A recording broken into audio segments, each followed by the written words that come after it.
I have Vince joining me on this episode to talk about some of the game development that he's been working on for the Cardano ecosystem. And I really enjoyed playing this. I played the Factions game, a first-person shooter. Had a little bit of an issue with some of these the solo player bots in there, but we'll get together a PvP game on here and get some really good action going. But Vince, welcome to the podcast, or welcome back, I should say.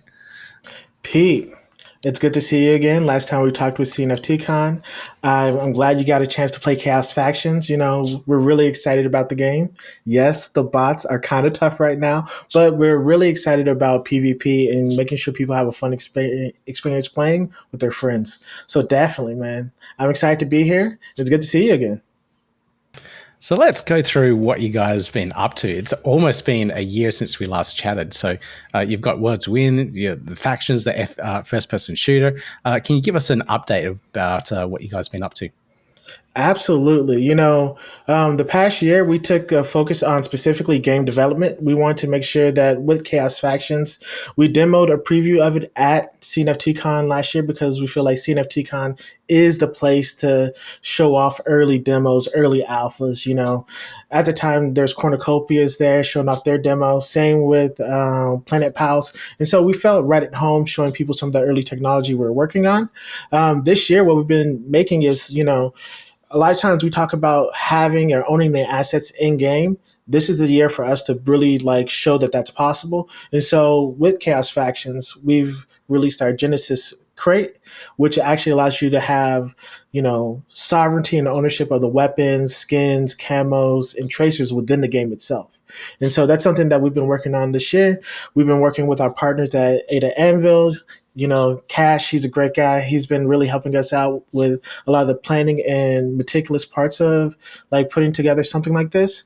And the overall game plan is using SIP68 is making it so that not only can you have, your weapon, but you should be able to merge your weapon with the weapon skins and tracers and attachments of your choice and use those in game. And so that's kind of the long-term vision of what we're working towards. But as of right now, with Web3 games being so early in our ecosystem, we feel like we're really at the forefront of this technology. I think for those that don't know, you need to explain a little bit about how SIP68 works and what you mean by merging of these NFTs. Can you explain a little bit about that and how that works in your game? SIP68 is the closest thing that we have to dynamic NFTs, right? Being able to actually update the NFTs via smart contract.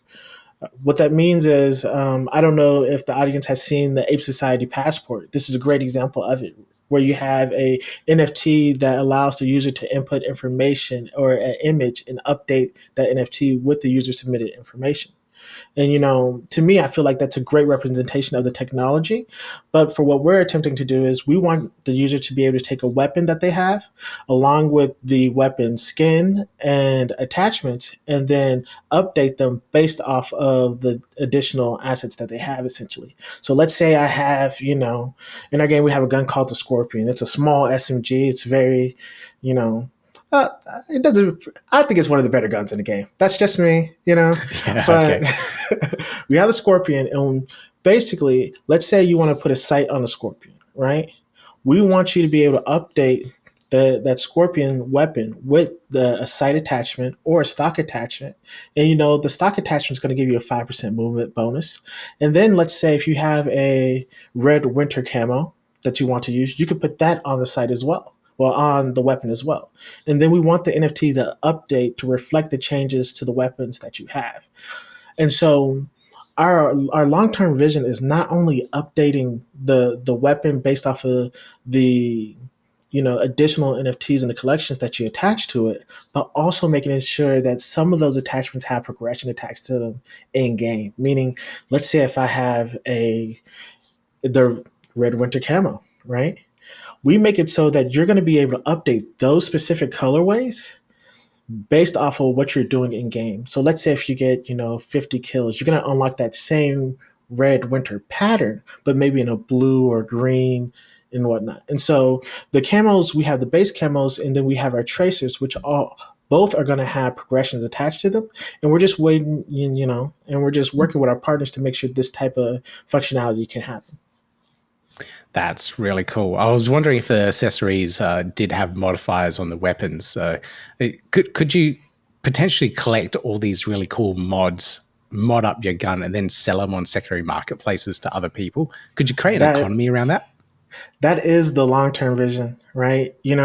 We talk about wanting to see this type of technology in CS:GO and Call of Duty and Battlefield, but we have to show them representations of it right now, how it's feasible and how it can be done, and we feel like Chaos Factions is the perfect platform to do so. All right. Now we really have to get a game going on Chaos Factions with the community all jumping in and playing on it. Now, the other aspect around it, I was playing around in solo mode at the moment. It's all in browser, which is really cool. It means like anyone can just like get up and start the game and start playing it. Now, are you guys going to have more maps, more areas, more types of gameplay around everything? Like, what's the vision of that type of gameplay for the game? So as of right now, we do have, the solo versus bots. We have a MMA mode, not MMA, but Jesus, it's called free for all, right? We have a free for all mode, right? Where basically 6 to 10 people, really 2 to 10 people can join a match together and all play at the same time. And every Tuesday we have game nights where our community members join together and actually play the game together. And so with the free for all mode, we have that one, and we also have a team deathmatch mode where the people are split into teams and then they battle each other essentially. Of course, we definitely want to add more maps and other game modes, but one of the big things that I'm really interested in is the potential of one day making it so that community members can build game modes and attach them to the game itself, or making it so that community members can, create maps and weapon skins. That's what really interests me. When we created our weapons viewer, the entire intent of it was to make it so that our community members could design weapons and whatnot. But we kind of have to like give them the initial start of the styling of weapons before we let them loose to design their own. So I'm very excited and happy with the progress of the game and what we've been doing as a team. A lot of times the more difficult part is, building in public, showing the community as you build it, because it's not going to be perfect yet, right? And of course, with it being a browser-based game, we have limitations on what we can do graphically. But at the same time, I think that opens the doors on who can play it, right? This means people on low-powered PCs and laptops are potentially able to play the game, whereas, typically they might need a graphics card or a more high-powered PC to play, a first-person shooter. So, how do people get the game assets at the moment? Do we have to go mint it on your website? Can we buy the actual different weapons individually? So as of right now, we have all the assets currently minting on our website. Basically, if you have a Chaos Fractions crate, which we gave our community members for staking worlds instead of a token, you can get a discount on minting the actual weapons themselves. We created the mint in a way that I think, and the team thinks, is potentially the most interesting way for a first-person shooter. So what we did is the weapons that everyone likes the most, that are going to get the most use in this style of game, of course, those are going to be the most abundant. You want everyone to be able to access SMGs, assault rifles, sniper rifles, shotguns.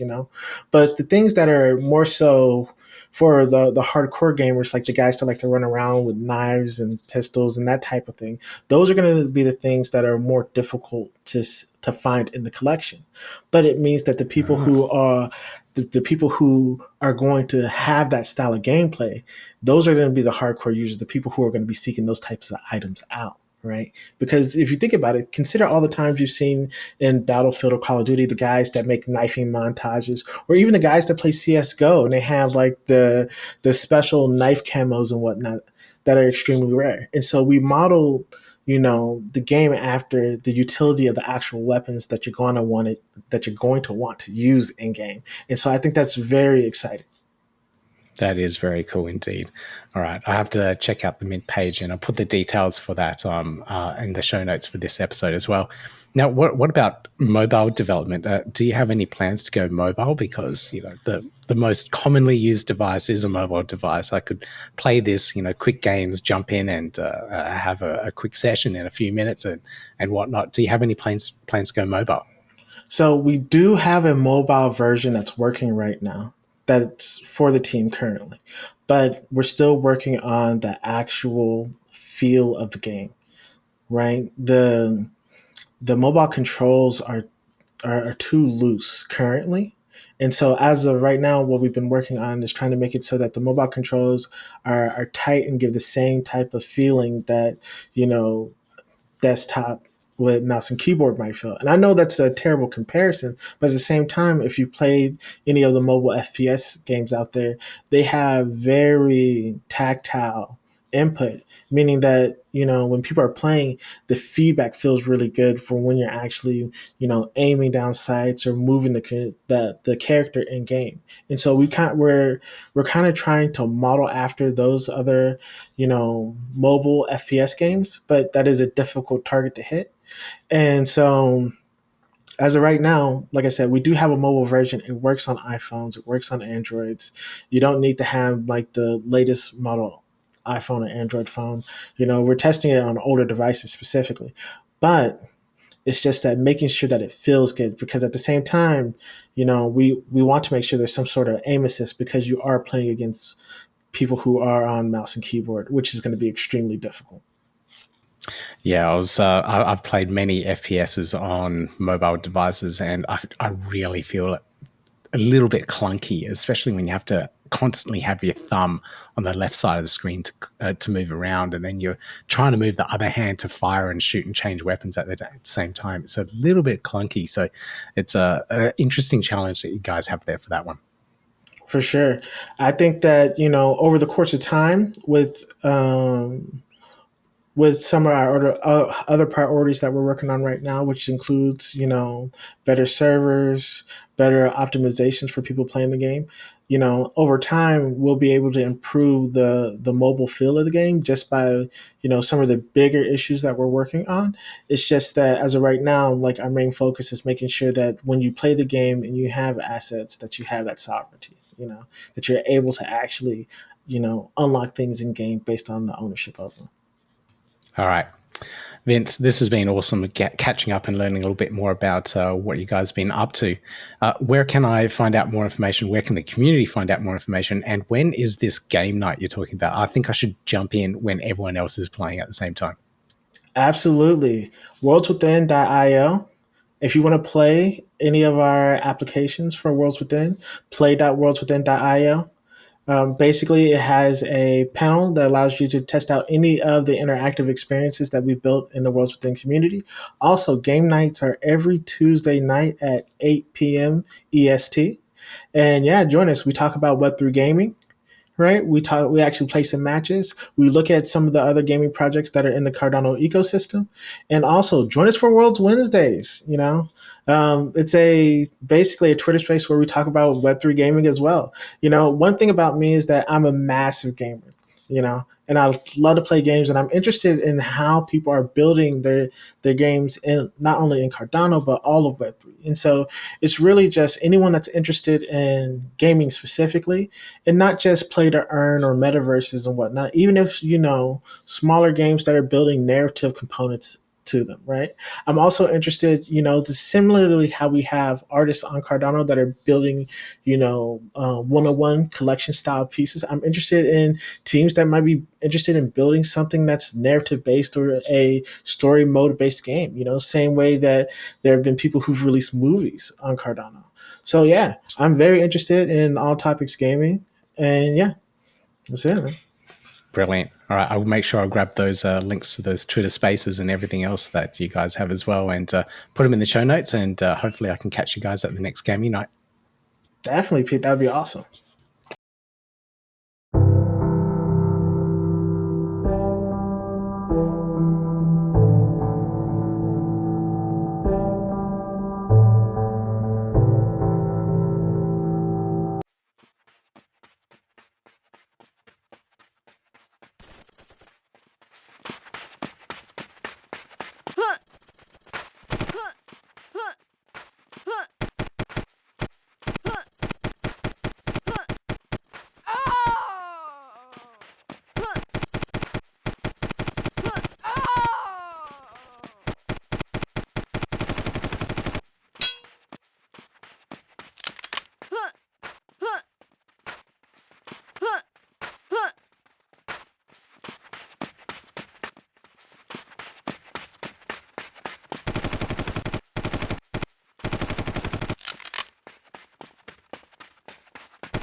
Yeah, gotta do it like that. You've been listening to the Learn Cardano podcast. Gotta get it hype. Crypto is what we like, but this is not investment or financial advice. Gotta do your research, cause it's risky. We know it is. This show is educational and it's informative. Crypto's the future, really, it ain't no debate.